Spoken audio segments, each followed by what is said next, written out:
ఓం శాంతి 15/8/2025 సాకార ఈశ్వరీయ మధుర మహావాక్యాలు. మధురమైన పిల్లలారా, ఉదయమే లేచి ఇదే చింతనను చేయండి. నేను ఇంత చిన్న ఆత్మను ఎంత పెద్ద శరీరాన్ని నడిపిస్తూ ఉన్నాను. ఆత్మనైన నాలో అవినాశి పాత్ర నిర్ణయించబడి ఉంది. ప్రశ్న: శివబాబాకు ఏ అభ్యాసం ఉంది, ఏ అభ్యాసం లేదు? జవాబు: శివబాబాకు ఆత్మను జ్ఞాన రత్నాలతో అలంకరించే అభ్యాసం ఉంది, కానీ శరీరాన్ని అలంకరించే అభ్యాసం తండ్రికి లేదు. ఎందుకంటే నాకు నా శరీరం లేదు అని బాబా చెప్తారు. నేను భలే బ్రహ్మ శరీరాన్ని అద్దెకు తీసుకుంటాను, కానీ ఈ శరీరాన్ని నేను అలంకరించను. ఈ ఆత్మయే చేసుకుంటుంది, నేను చెయ్యను. నేను సదా అశరీరినే. పాట: ఈ ప్రపంచం మారినా మేము మారము. ఓం శాంతి. పిల్లలు ఈ పాటను విన్నారు. ఎవరు విన్నారు? ఆత్మ ఈ శరీరంలోని చెవుల ద్వారా వినింది. ఆత్మ ఎంత చిన్నదో పిల్లలకు తెలిసింది. ఆత్మ ఈ శరీరంలో లేకుంటే ఈ శరీరం దేనికి పనికిరాదు. ఇంత చిన్న ఆత్మ ఆధారంపై ఇంత పెద్ద శరీరం నడుస్తుంది. ఈ శరీరం అనే రథంపై విరాజమానమై ఉండే ఆత్మ అంటే ఏమిటో ప్రపంచంలో ఎవ్వరికీ తెలియదు. అకాలమూర్తి ఆత్మకు సింహాసనం ఈ బురుకుటి. పిల్లలకు కూడా ఈ జ్ఞానం లభిస్తుంది. ఇది ఎంత అయినటువంటి రహస్యయుక్తమైనటువంటి జ్ఞానం. ఎప్పుడైనా ఇటువంటి రహస్యయుక్తమైన విషయాలు విన్నప్పుడు చింతన నడుస్తుంది. పిల్లలలో కూడా ఇదే చింతన నడుస్తుంది. ఇంత పెద్ద శరీరంలో ఎంత చిన్న ఆత్మ ఉంది. అందులో 84 జన్మల పాత్ర నిండి ఉంది. శరీరం అయితే వినాశనం అవుతుంది, కేవలం ఆత్మ మాత్రమే మిగులుతుంది.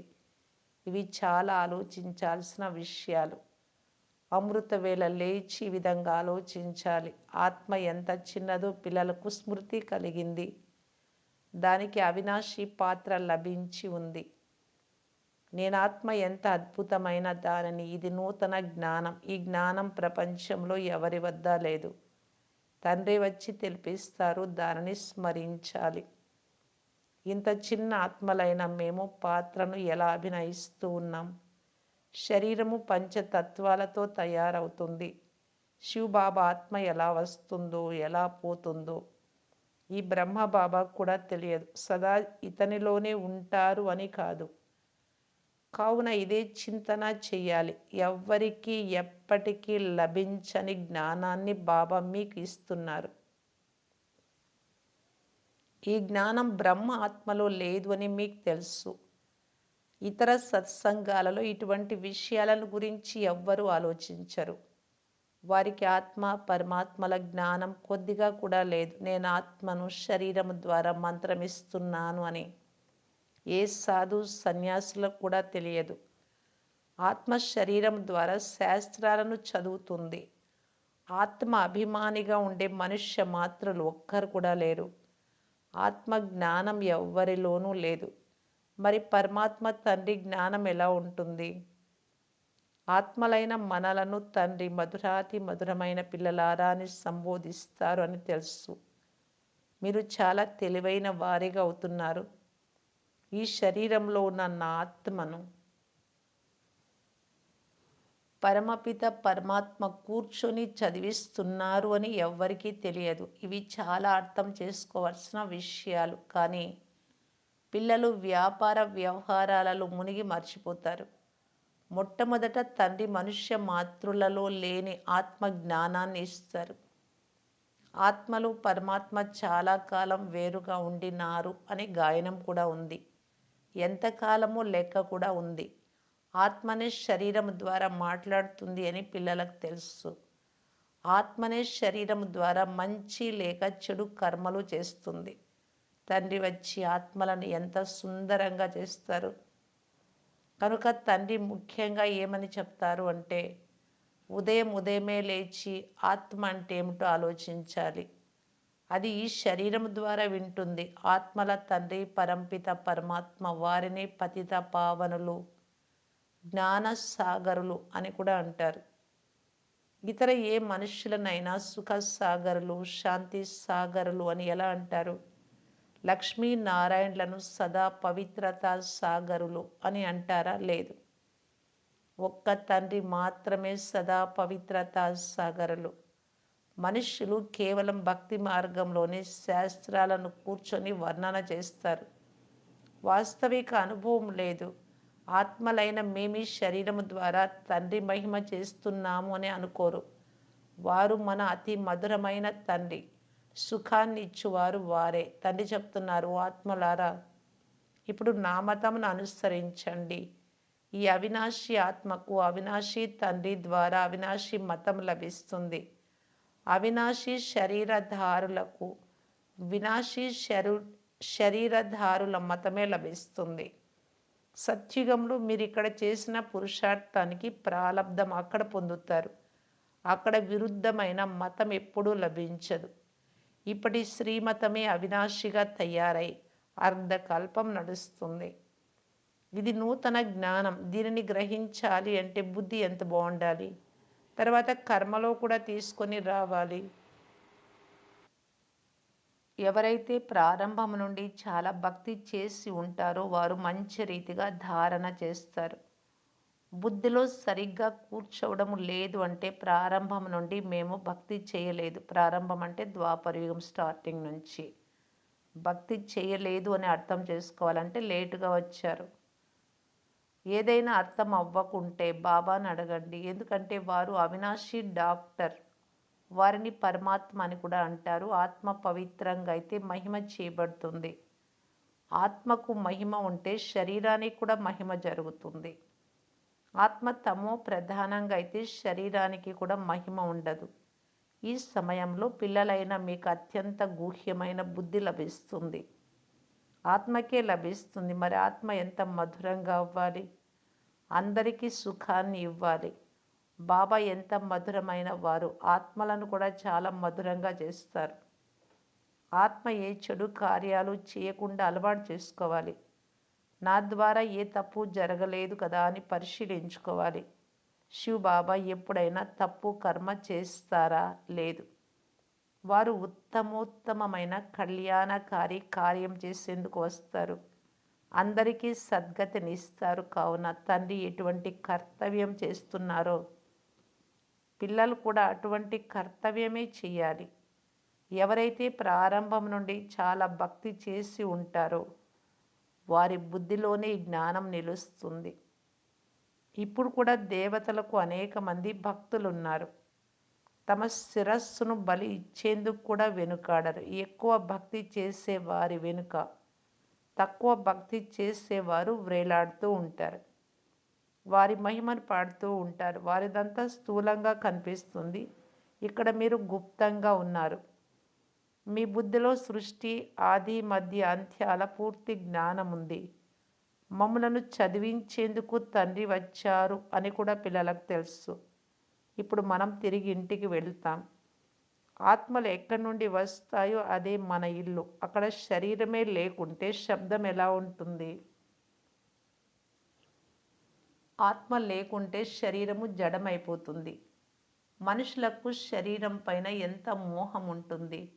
ఆత్మ శరీరం నుండి వెళ్ళిపోయింది అంటే మిగిలేది పంచతత్వాలు మాత్రమే.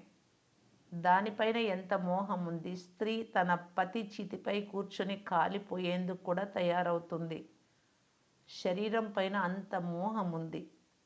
ఇప్పుడు మీరు పూర్తి ప్రపంచం నుండి నిర్మోహులుగా అవ్వాలి. శరీరం అయితే నశిస్తుంది. మరి దాని నుండి మోహము తెగిపోవాలి కదా. అయినా మోహం చాలా ఉంటుంది. బ్రాహ్మణులకు తినిపిస్తారు. ఫలానా వారి శ్రాద్ధము అని చెప్తారు కదా, కానీ వారు తినలేరు కదా. పిల్లలైన మీరు ఇప్పుడు ఈ విషయాల నుండి కూడా దూరంగా ఉండాలి. డ్రామాలో ప్రతి ఒక్కరూ తమ పాత్రను అభినయిస్తారు. ఈ సమయంలో మీలో జ్ఞానం ఉంది. మనము నిర్మోహులుగా అవ్వాలి. ఇదే ఉండాలి మీకు. మోహజీత్ రాజా కథ కూడా ఉంది. కానీ అలాంటి రాజులు ఇంకెవ్వరూ ఉండరు. అనేక కథలను కూర్చొని తయారు చేశారు. అక్కడ అకాల మృత్యు ఉండదు స్వర్గంలో. కావున అడిగే పనే లేదు. ఈ సమయంలో మిమ్ములను మోహజీతులుగా తండ్రి చేస్తారు. స్వర్గంలో మాత్రమే మోహజీతులైన రాజులు ఉండేవారు. యథా రాజా రాణి తథా ప్రజ. అది నిర్మోహుల రాజధాని. రావణ రాజ్యంలో మోహం ఉత్పన్నమవుతుంది. స్వర్గంలో వికారమే ఉండదు. రావణ రాజ్యమే ఉండదు. రావణ రాజ్యం వెళ్ళిపోతుంది. రామరాజ్యంలో ఏమవుతుందో ఏమాత్రం తెలియదు. తండ్రి తప్ప మరెవ్వరు ఈ విషయాలు తెలిపించలేరు. తండ్రి ఈ శరీరంలో ఉంటున్న ఆత్మ అభిమానులుగా ఉన్నారు. అప్పుగా లేక అద్దెకు ఇల్లు తీసుకున్న దానిపై కూడా మోహం ఉంటుంది. ఇంటిని బాగా అలంకరిస్తారు. కానీ ఇక్కడ తండ్రి అశరీరి అయినందున అలంకరించాల్సిన అవసరం లేదు బ్రహ్మ శరీరాన్ని. అసలు వీరికి అలంకారం చేసే అభ్యాసమే లేదు. అవినాశి జ్ఞాన రత్నాలతో పిల్లలను అంటే అందరినీ, బ్రహ్మబాబానే కాదు, పిల్లలను అలంకరించే అభ్యాసం ఉంది. సృష్టి ఆది మధ్య అంత్య రహస్యాన్ని తెలిపిస్తారు. శరీరమేమో అపవిత్రమే. ఇతనికి ఎప్పుడైతే నూతన శరీరం లభిస్తుందో అప్పుడు పవిత్రం అవుతుంది. ఈ సమయంలో ఇది పాత ప్రపంచం ఇప్పుడు సమాప్తం అవుతుంది. ఇది కూడా ప్రపంచంలో ఎవ్వరికీ తెలియదు. నిదానంగా అర్థమవుతుంది. నూతన ప్రపంచ స్థాపన, పాత ప్రపంచ వినాశనం ఈ కర్తవ్యం తండ్రిదే. తండ్రి స్వయంగా వచ్చి బ్రహ్మ ద్వారా ప్రజలను రచించి నూతన ప్రపంచాన్ని స్థాపన చేస్తున్నారు. మీరు నూతన ప్రపంచంలో ఉన్నారా? లేదు. నూతన ప్రపంచం స్థాపన అవుతూ ఉంది. బ్రాహ్మణుల శిఖ కూడా పైభాగంలో చూపిస్తారు. బాబా తెలిపించారు, బాబా సన్ముఖంలోకి వచ్చారు అంటే మేము ఈశ్వరుడైన తండ్రి సన్ముఖంలోకి వెళ్తున్నాము అని భావించాలి. శివబాబా నిరాకారులు.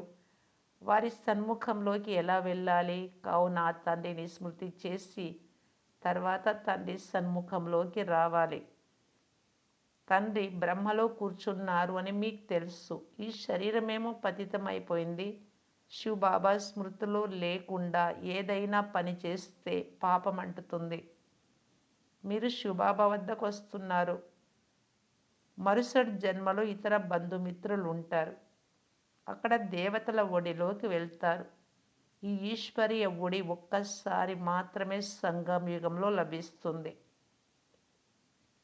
బాబా మేము మీ వారం అయిపోయాము అని నోటి ద్వారా చెప్తారు.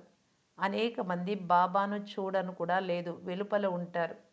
శివబాబా మేము మీ ఒడిలోని పిల్లలమైపోయాము అని వ్రాస్తారు.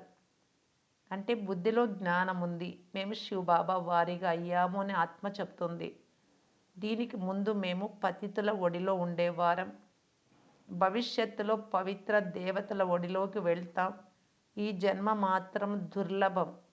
ఈ సంగమ యుగంలో మీరు వజ్ర సమానంగా అవుతారు. సంగమ యుగము అంటే ఆ నీటి సాగరం, నదుల సంగమం కాదు. అంటే ఆత్మలన్నీ పరమాత్మను కలిసేటటువంటి సంగమం. రాత్రికి పగలకు ఉన్నంత తేడా ఉంది.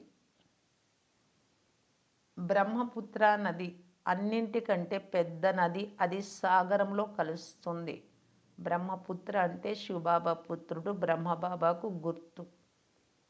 నదులు వెళ్ళి సాగరంలో కలుస్తాయి. మీరు కూడా సాగరం నుండి వెలువడిన జ్ఞాన నదులు, జ్ఞాన సాగరులు శివబాబా. అన్నింటికంటే పెద్ద నది బ్రహ్మపుత్ర. ఇతని పేరు బ్రహ్మ. సాగరంతో ఇతను ఎంత బాగా కలుస్తూ ఉన్నారు బాబాతో. నదులు ఎక్కడి నుండి వెలువడతాయో మీకు తెలుసు. సాగరం నుండి వెలువడతాయి, మళ్ళీ సాగరంలోనే కలుస్తాయి. సాగరం నుండి తీయనైన నీటిని లాక్కుంటాయి. సాగరుని పిల్లలు తిరిగి సాగరంలోకి వెళ్ళి కలుస్తారు. మీరు కూడా జ్ఞాన సాగరం నుండి వెలువడ్డారు. తిరిగి అంతా అక్కడికి వెళ్ళిపోతారు. వారు ఎక్కడ ఉంటారో ఆత్మలైన మీరు కూడా అక్కడే ఉంటారు, శాంతిధామంలో.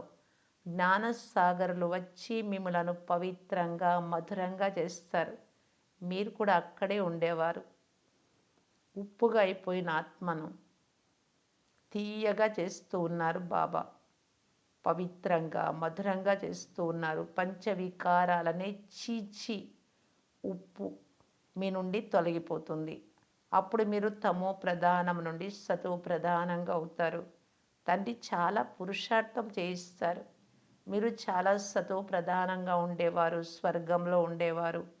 మీరు పూర్తి చీచీగా అయ్యారు. రావణుడు మిమ్మల్ని ఎలా తయారు చేశాడు? భారతదేశంలోనే వజ్ర సమాన అమూల్యమైన జన్మ అని మహిమ చేస్తారు. బాబా చెప్తారు, మీరు గవ్వల వెనుక, డబ్బు వెనుక ఎందుకు పరిగెడుతూ ఉన్నారు? ఈ గవ్వలు అంత ఎక్కువగా అవసరం లేదు కూడా. పేదవారు వెంటనే అర్థం చేసుకుంటారు. ధనవంతులు మాకు ఇక్కడే స్వర్గం ఉంది అని అంటారు. పిల్లలైన మీకు తెలుసు, ఎవరైతే మనుష్య మాతృలు ఉన్నారో ఈ సమయంలో వారందరిది గవ్వ సమానమైన జన్మ. మీరు కూడా అలాగే ఉండేవారు. ఇప్పుడు బాబా మిమ్మల్ని ఎలా తయారు చేస్తూ ఉన్నారు? ముఖ్య లక్ష్యం ఉంది కదా.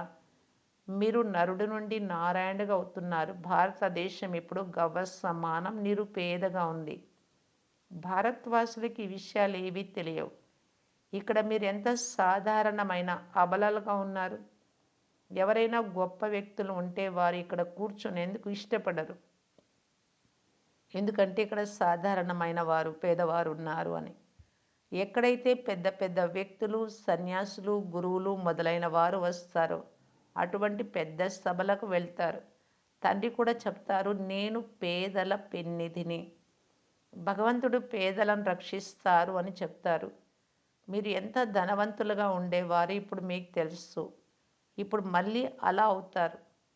మీరు పదమాపదం పతులుగా అవుతారు అని బాబా వ్రాస్తారు కూడా.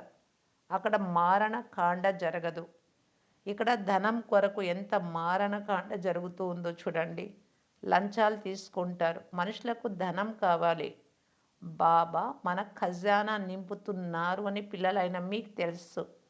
అర్ధకల్పం కొరకు ఎంత కావాలో అంత తీసుకోండి. అయితే పురుషార్థం బాగా చేయాలి. తప్పులు చేయకండి. తండ్రిని అనుసరించండి అని చెప్పబడుతుంది. తండ్రిని అనుసరిస్తే వెళ్ళి ఇలా అంటే బ్రహ్మబాబాలాగా లక్ష్మీనారాయణులుగా అవుతారు. నరుడి నుండి నారాయణుడిగా, నారి నుండి లక్ష్మిగా అవ్వడం చాలా పెద్ద పరీక్ష. ఇందులో కొద్దిగా కూడా పొరపాటు చేయరాదు. బాబా శ్రీమతాన్ని ఇస్తున్నారు కనుక దాని అనుసారమే నడవాలి. నియమాలను, చట్టాలను ఉల్లంఘించరాదు. శ్రీమతము ద్వారానే మీరు శ్రేష్టంగా అవుతారు. లక్ష్యం చాలా గొప్పది. ప్రతిరోజు మీ ఖాతా చార్టు వ్రాసుకోండి. సంపాదన చేస్తున్నానా, లాభపడుతున్నానా, లేక నష్టపోతున్నానా, బాబాని ఎంత స్మృతి చేశాను, ఎంతమందికి మార్గాన్ని తెలియజేశాను, ఇలా వ్రాయాలి. మీరు గ్రుడ్డి వారికి ఊత కర్ర లాంటి వారు కదా. ప్రపంచంలో ఉన్నవారు గ్రుడ్డివారు. మీకు జ్ఞానం 3వ నేత్రం లభించింది. మంచిది. మధురాతి మధురమైన అపురూపమైన పిల్లలకు మాతాపిత బాప్దాదాల ప్రియ స్మృతులు మరియు గుడ్ మార్నింగ్. ఆత్మిక పిల్లలకు ఆత్మిక తండ్రి నమస్తే. ధారణ కొరకు ముఖ్య సారం. ఫస్ట్ పాయింట్, ఎలాగైతే తండ్రి మధురంగా ఉన్నారో అలా మీరు కూడా మధురంగా ఈ అందరికీ సుఖాన్ని ఇవ్వాలి. ఏ అకర్తవ్య కార్యము చేయరాదు. ఉత్తమోత్తమ కళ్యాణకారి కార్యాన్నే చేయాలి. సెకండ్ పాయింట్, గవ్వల వెనుక పడరాదు. పురుషార్థం చేసి జీవితాన్ని వజ్ర సమానంగా చేసుకోవాలి. ఏ పొరపాటు చేయరాదు. వరదానము, నిశ్చయము అనే పాదమును స్థిరంగా ఉంచే సదా నిశ్చయ బుద్ధి, నిశ్చింత భవ. అన్నింటికంటే పెద్ద జబ్బు చింత. దీనికి డాక్టర్ల వద్ద కూడా మందు లేదు. చింత చేయువారు ప్రాప్తుల వెనుక ఎంతగా పరిగెత్తుతారో అంత ఆ ప్రాప్తులు కూడా ముందుకు పరిగెత్తుతూ ఉన్నాయి వీరికి అందకుండా. అందువలన నిశ్చయము అనే పాదం సదా స్థిరంగా ఉండాలి. సదా ఒకే బలం, ఒకే నమ్మకం. ఈ పాదం స్థిరంగా ఉంటే విజయము నిశ్చితం. నిశ్చిత విజయులు సదా నిశ్చింతగా ఉంటారు. ఫిక్స్ అయిపోయింది విజయము అంటే ఇంక చింత లేదు. మాయ నిశ్చయము అనే పాదాన్ని కదిలించేందుకే రకరకాల రూపంలో వస్తుంది. కానీ మాయ కదిలిపోవాలి. మీ నిశ్చయం అనే పాదం మాత్రం కదలరాదు. అప్పుడు నిశ్చింతులుగా ఉండే వరదానం లభిస్తుంది. ఒకే బలం, ఒకే నమ్మకంతో ఇలా ఉండగలం. ఒకే బాబా. బాబా నుండి సర్వస్వము లభిస్తోంది. ఇక ఏ చింత లేదు. స్లోగన్: ప్రతి ఒక్కరి విశేషతను చూస్తూ ప్రతి ఒక్కరిలో ఏదో ఒకటి మంచి గుణం ఉంటుంది. దానిని మాత్రమే చూస్తూ ఉంటే మీరు విశేషమైన ఆత్మగా అయిపోతారు. బాబా అదే చెప్తున్నారు. ప్రతి ఒక్కరిలో అవగుణాలు కూడా ఉంటాయి. కానీ అవగుణం చూశారు అంటే అవగుణమూర్తి అయిపోతారు. కాబట్టి గుణమూర్తిగా కావాలి అంటే ప్రతి ఒక్కరిలో గుణాలను మాత్రమే గ్రహించేవారుగా కండి. అవ్యక్త సూచన: సహజ యోగిలుగా కావాలి అంటే పరమాత్మ ప్రేమను అనుభవం చేయాలి. దాని కొరకు బాప్దాదా తెలియజేస్తున్నారు. గోప గోపికలైన మీ చరిత్ర మహిమ చేయబడింది. తండ్రితో సర్వ సంబంధాల సుఖము తీసుకోవాలి మరియు అందులో నిమగ్నమై ఉండాలి, లేక సర్వ సంబంధాల ప్రేమలో లౌలీనమై ఉండాలి. లౌకికంలో కూడా సర్వ సంబంధాలు ఎవరెవరితో ఉంటాయో వారిపైన ఒక్కొక్కసారి ప్రేమ ఉంటుంది, కోపం వస్తూ ఉంటుంది, రకరకాల భావనలు వస్తాయి. కానీ తల్లి తండ్రి అంటే చిన్నపిల్లలు ఎంత ప్రేమలో లీనమైపోయి ఉంటారు. వాళ్ళలో ఏవి ఉండవు దుర్గుణాలు. అలా తండ్రితో సర్వ సంబంధాలు ఉంచుకొని ఆ ప్రేమలో లీనమైపోవాలి.